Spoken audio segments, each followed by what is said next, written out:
My name is Tom. As a surgeon at a general hospital, I spend my days extremely busy. The job of a surgeon is physically and mentally very demanding. My colleagues and junior doctors are always complaining about the busyness. Just yesterday, I was consulting with my good junior, Alex. "You know, this hospital is just too busy. I'm thinking about moving to another hospital," he said. "What are you talking about? A general hospital is the best place to hone your skills," I replied. Despite everyone being exhausted, I was working hard for my wife, Sarah, and my soon-to-be 2-year-old son, Max. Max was angelically cute. When I get home, he greets me with his unsteady steps, calling out "Daddy," and it soothes both my body and soul. But child-rearing was more challenging than I imagined at times. Since Sarah's burden of child-rearing inevitably became bigger, I took on as much housework as possible. I was not good at cooking, so I left that to Sarah, but I eagerly did what I could, like cleaning and laundry. Of course, whenever time allowed, I would play with Max or put him to bed, trying to give Sarah some time to rest. I would like to have a second child if possible. But due to the nature of being a doctor, my life schedule was irregular, and it was hard to find the right timing with Sarah, who was always tired. I had almost given up on bringing up the topic of a second child with Sarah. Even though it might be difficult right now, I have Max, who is more precious than anything, and I decided to wait patiently until Sarah gets into the pace of parenting. I thought so and was struggling with work and raising my son every day. As time went by, it seemed that Sarah was gradually regaining her strength. She seems to be going out during the day, and her smile has increased. "You seem to be in good spirits lately," I said. "Do you think so? Maybe I'm finally getting the hang of it." Sarah laughed, and I was very happy to hear that. If things continue like this, Sarah might start thinking about a second child. I need to work harder for Sarah and Max. I thought about these things as I went through my days. But as she got better, Sarah started to neglect cooking. In the beginning it was only occasional, but gradually it became more and more frequent to have takeaway or delivery. "Sorry, I didn't have time today. Is takeaway hamburger okay?" she said apologetically at first. Eventually, when I came home, she was asleep, and a store-bought hamburger was left alone in the dark room. I found out that Max was being left at the daycare quite often. I thought Sarah needed a change of pace and didn't say anything at first, but she started to leave him there until quite late almost every day. "I can't make it in time. Can you pick him up?" she asked me more than once or twice. This must be going too far with outings. I was determined to have a serious talk with Sarah. One day, when I went to pick up Max from daycare as usual, a staff member approached me hesitantly and said, "Excuse me, can I have a moment?" "Yes," I replied. "It's about Max. Is he eating well at home?" "Excuse me. We think Max might have lost a bit of weight." Now hearing that, I feel the same way. When we give out snacks here, he eats them so eagerly, it made us a little concerned. "I see. Thank you for bringing up something so difficult. I'll check with my wife," I answered calmly, but I was filled with remorse towards Max. But more than that, intense anger was welling up inside me towards Sarah. Could it be that she hasn't been providing proper meals to Max? If that's the case, it's unforgivable. Not just for me, but for Max. I thought I'd give her a piece of my mind today. With that thought, I headed home. When I got home, Sarah wasn't back yet. There was instant food on the table, but I didn't touch it and ate a deli I bought on the way home. The deli is from a nearby place known for its delicious and nutritionally balanced. "Max, is it good?" "Yum, yum." Max was happily gobbling down the meat. Watching him made me feel guilty again. When I weighed Max during his bath, as expected, His weight had decreased. As I was dressing Max in his pajamas, trying desperately to hide my frustration, I heard a sound from the entrance. It was Sarah. "Welcome back. I'm home. I need to talk to you about something. Now, I just want to sleep." I was irked by Sarah's selfishness. After all her fun, she plans to sleep without even checking on Max. Yes, right now. Perhaps sensing my anger, Sarah reluctantly followed me to the living room. The daycare staff mentioned today that Max might not be getting proper meals. "Lately, my dinner has been nothing but instant foods too. Aren't you slacking off a bit too much? You're not giving Max properly nutritious food, are you? His weight has dropped. If there's a reason, just tell me straight." Sarah remained silent, looking down, tapping her toes, seemingly irritated. Her lack of remorse made me even angrier. "I'm okay with having those meals, but you're Max's mother. What do you intend to do?" Then Sarah stood up abruptly and said, "Stop nagging. I'm doing my best. It's just that Max won't eat what I serve him." "What? Enough already. I'm tired and going to sleep." "Hey, wait a minute." Ignoring me, she disappeared into the bedroom. What on earth is going on with Sarah? I was left standing there, dumbfounded. Realizing that this couldn't continue, I started preparing meals for Max every day for his sake. Even when work kept me late, I made sure to prepare plenty of meals in advance so he could easily eat. However, even as I juggled work and household chores to the point of exhaustion, Sarah's attitude remained unchanged. Then one day, during my shift, an emergency surgery came up. I was waiting with my colleagues for the ambulance to arrive. The patient was a young woman who seemed to have been hit by a car while walking. When the ambulance arrived and the patient was brought out, I was at a loss for words. It was Sarah. Sarah. Tom. Fortunately, Sarah was conscious. Seeing me, she seemed surprised too. As she was carried on the stretcher, Sarah explained to me what had happened. I was coming back from dropping Max off at daycare and got hit by a car. "Got it, we'll talk later. You don't need to speak now." Despite saying that, I couldn't help but feel a faint question arising in my mind. The accident site we just heard about, it was quite far from the daycare, wasn't it? Why was Sarah in such a place? But Sarah's treatment was a priority now.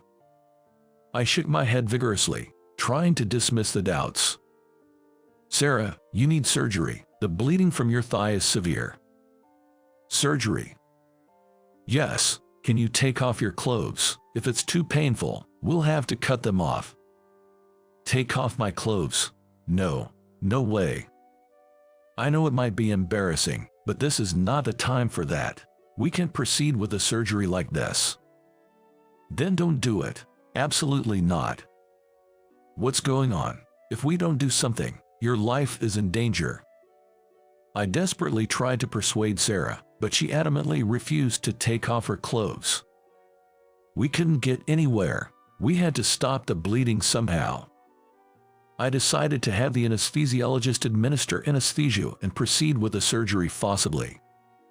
Once Sarah was unconscious, we began the preparations for the surgery. As we undressed her to change her into surgical attire, a nurse noticed a tattoo around her waist. Then she asked me, "Your wife has a tattoo?" "No, I didn't know that." "When did Sarah get a tattoo?"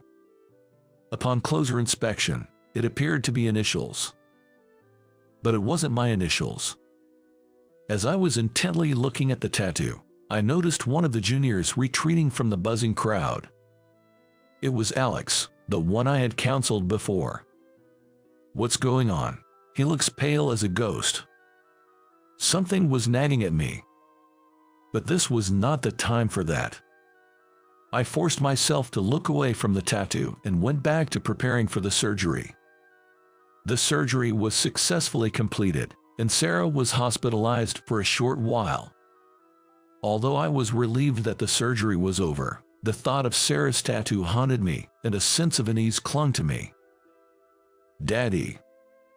Startled by Max's lonely voice, I snapped back to reality. I realized Max was looking at me with tears in his eyes. "Max, Mommy is okay, don't worry." Then, silently, Max clutched the hem of my shirt tightly.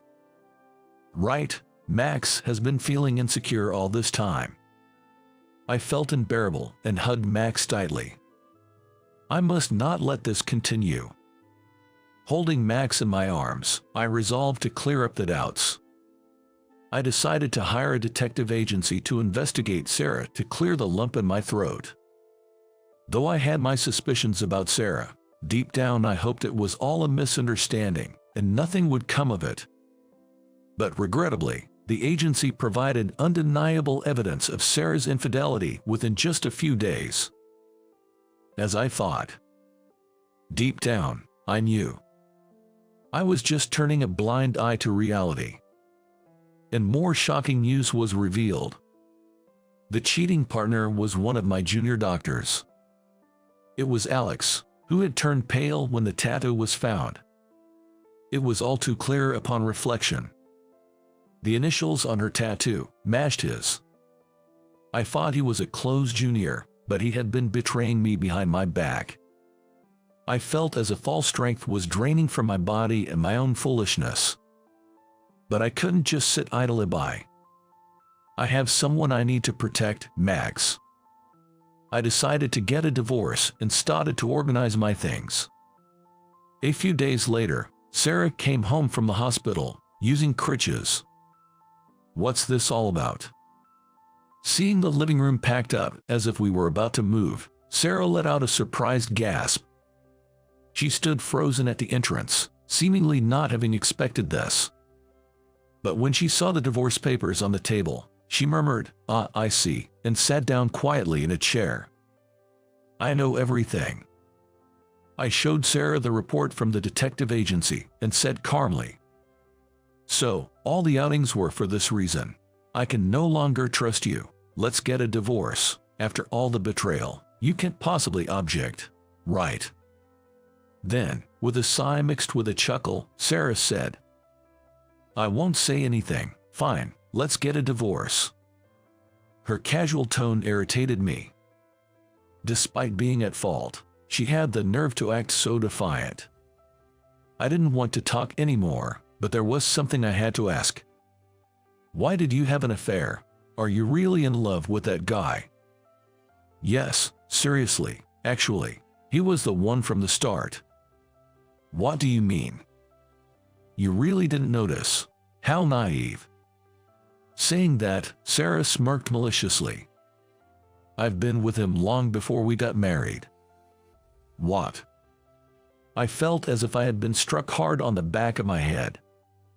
"But he was just a resident with no money. I married you for financial stability and continued seeing him. So, you've both been deceiving me this whole time." "Well, you could say that. My bad." Sarah said it lightly, not seeming to feel guilty at all.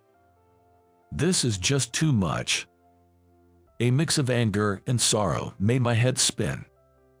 Without paying any attention to how I felt, she continued, "But now he's a full-fledged doctor. I'm going to divorce you and marry him. It's good that we got caught." I glared at her, holding back tears. "You, what a person you are. Thank you for everything," she said with a sneer, appearing as a stranger to me. I couldn't believe my entire marriage was a lie from the start.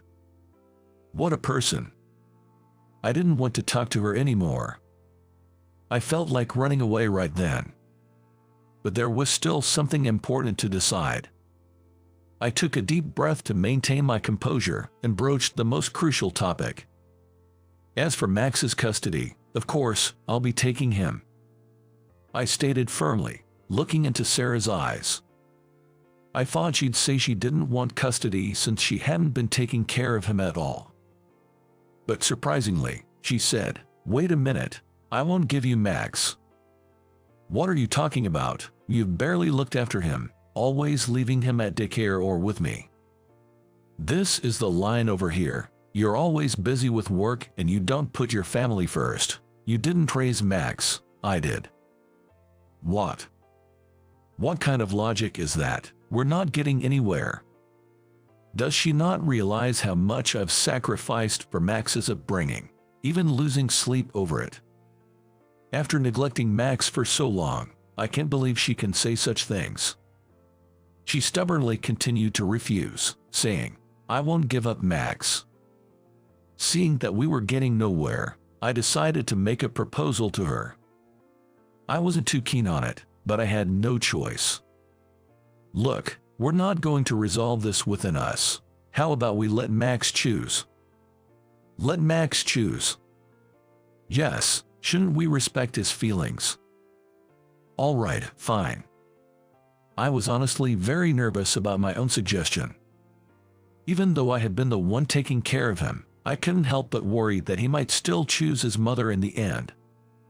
Sarah's easy acceptance of my proposal suggested she was confident that Max would choose her. What if Max chooses Sarah? I shook my head vigorously, trying to dispel the negative thoughts.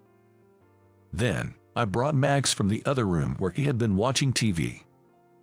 I kneeled down to be at eye level with Max and asked him, "Max, we need to talk about something difficult. Daddy and Mommy are going to live separately. Who do you want to live with?" I didn't expect my 2-year-old son to understand, but I looked into his eyes and asked him. As expected, Max seemed confused, looking back and forth between Sarah and me. He seemed unsure what to do and started waving his stuffed toy around. Maybe it's too harsh to make him choose. Just as I was about to give up and stand, he said, "Daddy," with tears in his eyes, and clung to my leg. "I want to be with Daddy. Don't leave me. I like Daddy." "Max." I hugged him tightly, feeling overwhelmed with joy. Sarah turned pale and stood up abruptly with a loud noise. "Max, why don't you want to come with Mommy?" She tried to coax Max with a soft voice, but he shook his head and said in a small voice, "I don't like Mommy. Mommy is always gone. Daddy plays with me. Daddy's food is yummy. I like Daddy, I don't like Mommy." Sarah was at a loss for words in response to Max's remarks. Max was earnestly expressing his feelings. He's so small, yet he sees everything clearly. Max's sincere words warmed my heart. "It's okay, as long as I have Max, I'll be fine." "So, that settles it. I'll take custody." Thought, fine, okay, I can just have another child with him. Sarah tried to hide her frustration with a loud retort. I thought, serves you right, but that no longer mattered. Max and I are going to live our lives together. Afterward, the divorce between Sarah and me was finalized without issue. The news of our divorce quickly spread among my colleagues, along with the reason being Sarah's affair and that the other man was Alex. Faced with everyone's disdain and being ostracized, Alex came to apologize to me later. Tom, I'm truly sorry. I know an apology doesn't fix what I did, but I truly regret the terrible thing I've done." "I see. Sarah and I have broken up. I'm leaving this hospital and will start over at a hospital in the countryside that I had been considering." "All right, but I can't accept your apology." "Tom, of course, Sarah is to blame too, but you knew she was my wife and that we had a young child, and yet you continued your affair with her. I can never forgive you for that." "I understand. I'm grateful for everything up to now." Not long after, Alex moved to a regional hospital. I sometimes wondered how Sarah was doing, now that her plans to marry him had fallen through, but it was none of my concern anymore. Then one day, something shocking happened. Sarah, abandoned by Alex, stormed into the hospital. Sarah I saw after such a long time looked disheveled, her hair a mess, and she appeared quite shabby. "Sarah, what are you doing here?" "Where is he? Where is he?" Sarah asked me in a frail voice. Up close, her skin was rough, and she looked extremely tired. "Him? Oh, you mean him? Jess, go call him right now." Sarah screamed like a banshee, her hair flying wildly. The other doctors and patients looked on from a distance, pitying her. But I didn't feel sorry for her at all. "You don't know. He left this hospital, moved to the countryside." What do you mean?" "Poor you, got dumped. Oh, seems like you don't even know where he went. Tough break." "What? You know where he is? Tell me." "Yes, I know. But do you think I'd tell you?" Sarah glared at me, but I continued with a smile. "Oh, and I've already spoken to your parents about the situation. They both cried and apologized to me." "What? You talked to them?" "Of course, I had to explain the circumstances of the divorce." "How could you?" "They were pretty angry with you, you know. Even if you begged them for help because you can't pay the child support, they probably wouldn't." As I said that, Sarah collapsed on the spot as if all strength had left her. She was crying, but naturally, I felt no inclination to reach out to her. "Well, work hard on your own and make sure to pay all the child support. I won't let you escape until you've paid up every penny. Be prepared for that." With that, I left her behind.